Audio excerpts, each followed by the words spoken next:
Hello. Hello Jogi Ramesh గారా? ఎవరండి? నమస్తే సార్. హలో, ఎవరండి? నమస్తే అండి. అదే నేను రాజమండ్రి బస్ స్టాండ్ లో ఉన్నాను సార్. ఎవరండి మీరు? అదే మావిగన్కి వెళ్ళాలంటే ఏ బస్ ఎక్కాలి సార్? ఏ బస్ కావాలా? మావిగన్ వెళ్ళడానికి ఏ బస్ ఎక్కమంటారు? అంటే మావిగానే అలాగే సార్, తెలిస్తే ఆ బెంగాల్ బస్ ఎక్కేయండి. బెంగాల్ వెళ్ళడానికి కలకత్తా బస్ ఉంది, ఒడిశా వెళ్ళడానికి భువనేశ్వర్ ఉంది, కర్ణాటక వెళ్ళడానికి బెంగళూరు బస్ ఉన్నాయి. మావిగన్ వెళ్ళడానికి ఏ బస్ ఎక్కాలి సార్? అంటే నువ్వు మావిగాన్లో ఏ ఊరు వెళ్ళాలి? 3 ఊర్లు ఉన్నాయి. అది ఎలా కుదురుతుంది సార్? మావిగన్ అనేది బస్ ఎక్కాలి కదా సార్, మనం ఏ బస్ ఎక్కమంటారు? ఏ బస్సు పెడతాం ఆ బస్సు ఎక్కుదు కానీ తర్వాత ఇప్పుడు ఎందుకు బస్సు? ఇప్పుడు వద్దంటారా? మేము పెట్టిన తర్వాత ఎక్కుదు కానీ ఇప్పుడు ఎందుకు నువ్వు? అలా కాదు సార్, ఇప్పుడు ఏ రాష్ట్రానికి రాజధాని ఒక బస్సు ఉంటది, ఆ ఊరు ఇప్పుడు మావిగన్ అయిపోయిన తర్వాత మేము పెట్టిన తర్వాత ఎక్కుదు కానీ బస్సు ఇప్పుడు ఎందుకు దాని గురించి అలా మావిగన్ వెళ్ళడానికి ఏ బస్సు ఎక్కమంటారు సార్ చెప్తే ఎక్కుదామని సార్. చెప్తాను, మేము తర్వాత చెబుతాం ఏ బస్సు ఎక్కాలి. ఇప్పుడు కాదు కానీ ఇప్పుడు మేము లేవుగా. ఉన్నప్పుడు చెప్తారా సార్ మావిగన్? ఉన్నప్పుడు చెప్తాను. సరే సార్, నమస్కారం sir. Hello. Hello Jogi Ramesh గారా? ఎవరండి? నమస్తే సార్. హలో, ఎవరండి? నమస్తే అండి. అదే నేను రాజమండ్రి బస్ స్టాండ్ లో ఉన్నాను సార్. ఎవరండి మీరు? అదే మావిగన్కి వెళ్ళాలంటే ఏ బస్ ఎక్కాలి సార్? ఏ బస్ కావాలా? మావిగన్ వెళ్ళడానికి ఏ బస్ ఎక్కమంటారు? అంటే అలాగే సార్, బెంగాల్ వెళ్ళడానికి కలకత్తా బస్ ఉంది, ఒడిశా వెళ్ళడానికి భువనేశ్వర్ ఉంది, కర్ణాటక వెళ్ళడానికి బెంగళూరు బస్ ఉన్నాయి. మావిగన్ వెళ్ళడానికి ఏ బస్ ఎక్కాలి సార్? అంటే నువ్వు మావిగాన్లో ఏ ఊరు వెళ్ళాలి? 3 ఊర్లు ఉన్నాయి. అది ఎలా కుదురుతుంది సార్? మావిగన్ అనేది బస్ ఎక్కాలి కదా సార్, మనం ఏ బస్ ఎక్కమంటారు? ఏ బస్సు పెడతాం ఆ బస్సు ఎక్కుదు కానీ తర్వాత ఇప్పుడు ఎందుకు బస్సు? ఇప్పుడు వద్దంటారా? మేము పెట్టిన తర్వాత ఎక్కుదు కానీ ఇప్పుడు ఎందుకు నువ్వు? అలా కాదు సార్, ఇప్పుడు ఏ రాష్ట్రానికి రాజధాని ఒక బస్సు ఉంటది, ఆ ఊరు ఇప్పుడు మావిగన్ అయిపోయిన తర్వాత మేము పెట్టిన తర్వాత ఎక్కుదు కానీ బస్సు ఇప్పుడు ఎందుకు దాని గురించి? అలా మావిగన్ వెళ్ళడానికి ఏ బస్సు ఎక్కమంటారు సార్ చెప్తే ఎక్కుదామని సార్. చెప్తాను, మేము తర్వాత చెబుతాం ఏ బస్సు ఎక్కాలి. ఇప్పుడు కాదు కానీ ఇప్పుడు మేము లేవుగా. ఉన్నప్పుడు చెప్తారా సార్ మావిగన్? ఉన్నప్పుడు చెప్తాను. సరే సార్, నమస్కారం సార్. ఏది మర్చిపోమంటావు జోగి రమేష్? దేని గురించి మర్చిపోమంటావు? అది అమరావతి కాదు శ్మశానం అని మీరు మాట్లాడిన మాటలు మర్చిపోమంటారా? అది అమరావతి కాదు, అది వేశ్యల రాజధాని అని మీరు చేసిన మాటల గురించి మర్చిపోమంటారా? అది అమరావతి కాదు, అక్కడ ఉండేది మొత్తం పశువులు మాత్రమే నివసిస్తాయని మీరు ఇష్టానుసారంగా మాట్లాడిన మాటలు మర్చిపోమంటారా?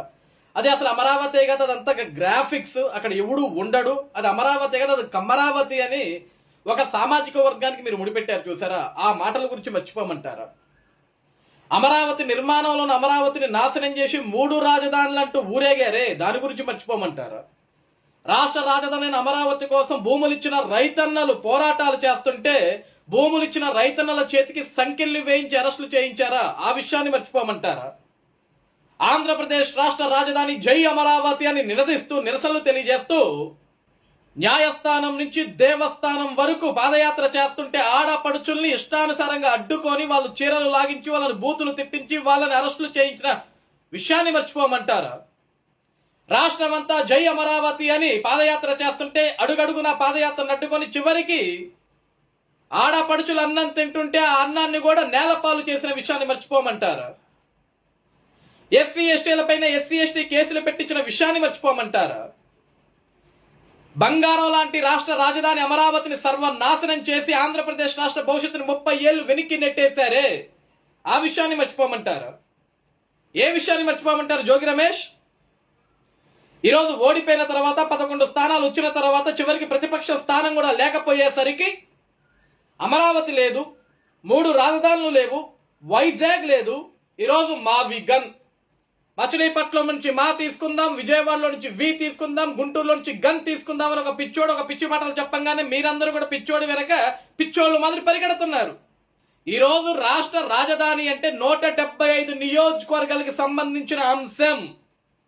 ఒక రాష్ట్రానికి రాజధాని అంటే అది మచిలీపట్నం నుంచి మా, విజయవాడ నుంచి విఐ, గుంటూరులో నుంచి గన్ తీసుకోవటం కాదు. 175 నియోజకవర్గాల అభివృద్ధికి సంబంధించిన రాజధాని. ఈరోజు రాజధాని కోసం రైతన్నలందరూ భూములు ఇచ్చింది కేవలం మచిలీపట్నం నుంచి మా కోసమో, విజయవాడ నుంచి విఐ కోసం, గుంటూరు నుంచి గన్ కోసమో కాదు. 175 నియోజకవర్గాలు కలిగి ఉన్న ఆంధ్రప్రదేశ్ రాష్ట్రం కోసం నాడు రైతన్నలందరూ కలిసి భూములు ఇచ్చారు. ఈరోజు మీరు పిచ్చోళ్ళ మాదిరి మాట్లాడుతున్నారు. ఇలాంటి పిచ్చి చేష్టలు చేశారు కాబట్టే అమరావతి పైన అనేకమైన ఏడుపులు చేశారు కాబట్టి, అనేకమైన ఆరోపణలు చేశారు కాబట్టి, అనేక విధాలుగా అవమానించారు కాబట్టి 151 విర్రవీగిన మిమ్మల్ని, వై నాట్ 175 విర్రవీగిన మిమ్మల్ని రాష్ట్ర ప్రజలు మొత్తం కూడా ముచ్చెమటలు పట్టించి కనీసం మీకు ప్రతిపక్ష స్థానం కూడా లేకుండా చేసి 151లో నుంచి మధ్యలో ఉన్న 5ని ఎగరగొట్టేసి 11కు మిగిలిచ్చారు. అయినా మీకు సిగ్గు శరం రాలేదు. ఈరోజు మేము మావిగంతోటే ఓట్లకి వెళ్తాం, మావిగంతోటే ఓట్లు అడుగుతాం, మీరు మావిగంతోటి వెళ్ళండి, లేకుంటే ఒళ్ళంతా మటన్ ముక్కలు మటన్ బొక్కలు వేసుకొని పోండి మెడలో. ఆంధ్రప్రదేశ్ రాష్ట్ర ప్రజలు మీకు ఓట్లు వేయరు జోగి రమేష్. ఈరోజు ఇంకొక విషయం మాట్లాడుతున్నా జోగి రమేష్. 11 స్థానాలున్న జగన్మోహన్ రెడ్డి ఆంధ్రప్రదేశ్ రాష్ట్రంలో ప్రతిపక్ష నాయకుడిగా మాట్లాడు. ప్రతిపక్ష హోదా ఇస్తేనే పోరాడతా అంటాడు, లేస్తే బెంగళూరు యలహంక ప్యాలెస్ లో పడుకుంటాడు. కానీ 71 ఓట్లు వచ్చిన జడా శ్రవణ్ కుమార్ మాత్రం ఈ రాష్ట్రంలో నేనే ప్రతిపక్ష నాయకుడిని, 2029లో నేనే ఉప ముఖ్యమంత్రిగా అసెంబ్లీకి వస్తా అని మాట్లాడతాడు. మరి జడా శ్రవణ్ ఉప ముఖ్యమంత్రిగా అసెంబ్లీకి వస్తే మరి ముఖ్యమంత్రి ఎవరు జోగి రమేష్? ముఖ్యమంత్రి ఎవరు? ఏ పార్టీ నుంచి జడా శ్రవణ్ డిప్యూటీ సీఎం అవుతున్నాడు అంటే మీ నాయకుడు ముఖ్యమంత్రి, జడా శ్రవణ్ ఉప ముఖ్యమంత్రి. మరి నువ్వు దేనికి సంబంధించిన మంత్రో నాకు తెలియదు. మరి అది వైఎస్ఆర్సీపీ పార్టీ అవుద్దా, లేకుంటే జడ శ్రవణ్ కుమార్కి సంబంధించిన జై భీమరావు పార్టీ అవుద్దా, లేకుంటే మీరు ఇద్దరు కూడా కూటమితో వస్తున్నారా? ఈ విషయాన్ని కూడా ప్రజలకు చెప్పండి. ఈ విషయాన్ని కూడా ప్రజలకు చెప్పండి. ఇద్దరు పిచ్చోళ్ళు కలిసి, ఒక పిచ్చోడు ఒక దిక్కున, ఇంకో పిచ్చోడు ఇంకో దిక్కున తిరుగుతూ ఆంధ్రప్రదేశ్ రాష్ట్ర అభివృద్ధిని చూసి ఓర్వలేక, కూటమి ప్రభుత్వం చెలిమిని చూసి తట్టుకోలేక, ఈరోజు కూటమి ప్రభుత్వం బలంగా ఉంది, బలంగా పరిపాలన సాగిస్తుంది, బలంగా ఈరోజు ఆంధ్రప్రదేశ్ రాష్ట్రానికి పెట్టుబడులు తీసుకొస్తుంది, ఉద్యోగ అవకాశాలు కల్పిస్తుంది, శరవేగంగా అభివృద్ధి పనుల్ని ముందుకు తీసుకెళ్తుంది. ఇవన్నీ చూసి మీరు తట్టుకోలేక 11 స్థానాలు వచ్చిన జగన్మోహన్ రెడ్డి, 71 ఓట్లు వచ్చిన జడా శ్రవణ్ కుమార్ ఇద్దరు కలిసి కులాల మధ్య, మతాల మధ్య, ప్రాంతాల మధ్య విద్వేషాలు రెచ్చగొట్టి ఈరోజు మీరు చలి కాచుకోవాలని చూస్తారా? ప్రజలు పిచ్చోళ్ళనుకుంటున్నారా? జోగి రమేష్? ఈరోజు ఆంధ్రప్రదేశ్ రాష్ట్ర ప్రజలు ప్రతి ఒక్క అంశాన్ని కూడా చూస్తున్నారు. మీరు ఎన్ని డ్రామాలు ఆడినా, ఎన్ని నాటకాలు ఆడినా, ఎన్ని విద్వేషాలు రెచ్చగొట్టాలని చూసినా సరే, మీరు మా విగన్ అని మీరు ప్రజల మధ్యలోకి వస్తే ప్రజలు పారాగాన్ చెప్పులు తీసుకొని మిమ్మల్ని పరిగెట్టియటం ఖాయం. గుర్తుపెట్టుకోండి. ఇప్పటికైనా సరే మనుషుల్లాగా మారండి. ఆంధ్రప్రదేశ్ రాష్ట్రంలో మీకు బ్రతకడం ఇష్టం లేకపోతే వెళ్ళిపోండి ఎక్కడికన్నా. ఎవడు ఆపట్లేదు మిమ్మల్ని. మీకు ఈ రాష్ట్రం మీద ప్రేమ లేకపోతే, ఈ రాష్ట్ర అభివృద్ధి మీద మీకు ఇష్టం లేకపోతే, అసలు ఈ రాష్ట్ర రాజధాని మీద మీకు ఇష్టం లేకపోతే మీరు ఆంధ్రప్రదేశ్ రాష్ట్రం నుంచి హ్యాపీగా వెళ్ళిపోవచ్చు. అంతేగాని రాష్ట్రంలో ఉండి పిచ్చివాగుడు వాగితే మాత్రం ప్రజలు పిచ్చుకొక్కని ధర్మేస్తారు. ఆ విషయాన్ని గుర్తుపెట్టు.